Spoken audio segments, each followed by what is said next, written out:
The beauty of Orthodoxy is what first attracted me to this ancient faith. My first encounter with the magnificence of Holy Virgin Cathedral in San Francisco totally disarmed me. I had walked into that cathedral as an atheist and very much a secularist. I had no interest whatsoever in Christianity. I had long abandoned my Lutheran faith that I grew up in. But there was something inside me that longed for something that I knew I was missing, something on the spiritual level, but I didn't know how to find it. And I had walked by Holy Virgin Cathedral many times over the years, and then one day I just thought, I'm going to check this place out, and I walked in. And the impact that it had on me was amazing. The fact that people stood for the services seemed right, because sitting in pews as a Lutheran, I always felt like I was viewing a stage production of some sort. And the emphasis seemed to be focused on the minister. But when I walked in and I saw this huge, beautiful golden iconostasis, and I saw all the clergy of the church dressed almost in my mind as courtiers to a king. And they weren't focused on themselves, but they were focused on the God that they worshipped. And then that, coupled with the interior of the church covered with frescoes, and the beauty of the place, was astounding to me. I decided to return, and I went the second time and attended a divine liturgy, which was presided over by the Archbishop. And it just grabbed my heart. And I'd always heard the term that world will be saved by beauty. But I never really understand what that meant until I came in touch with Orthodoxy.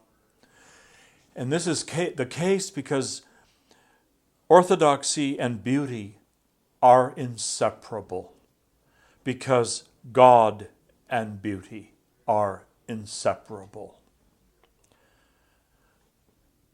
As someone who grew up in northern Idaho on Pend Oreille Lake, where I climbed mountains and was an avid young photographer, and always very attracted to everything that was in the natural world and the beauty of the natural world.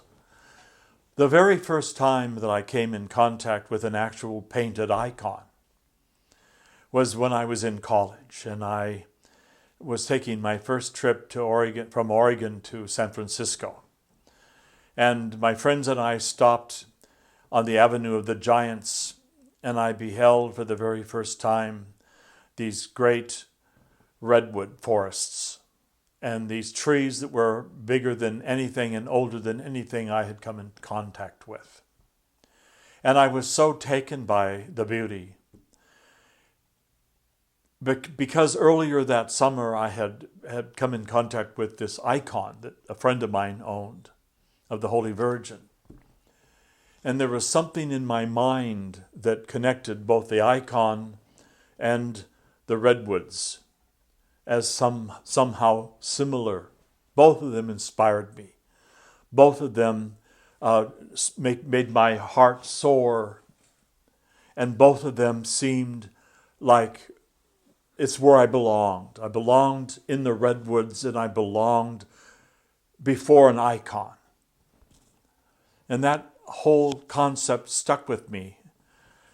This has been probably 45 years or 50 years now since that encounter with the redwoods and the icon.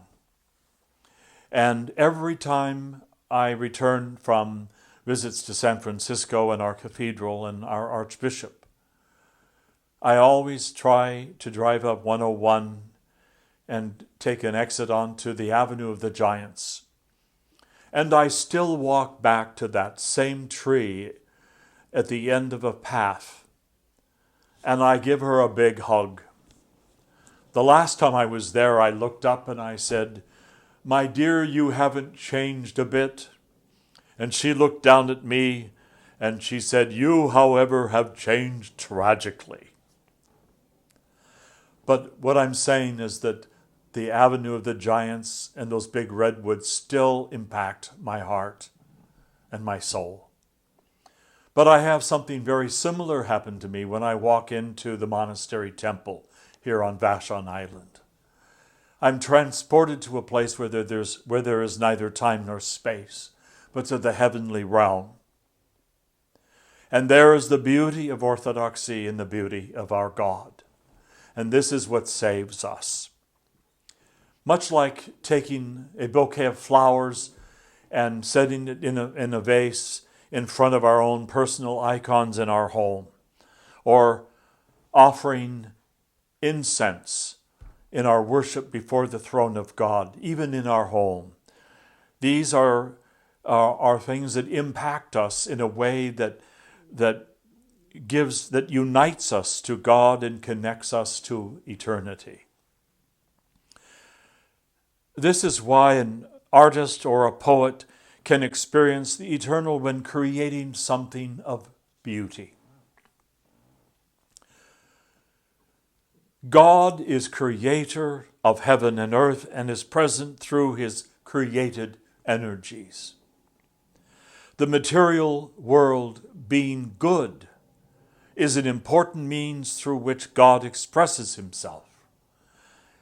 It is through God's created beauty that we are drawn into a relationship that is meant to be eternal, and through which divine revelation can transform our nature.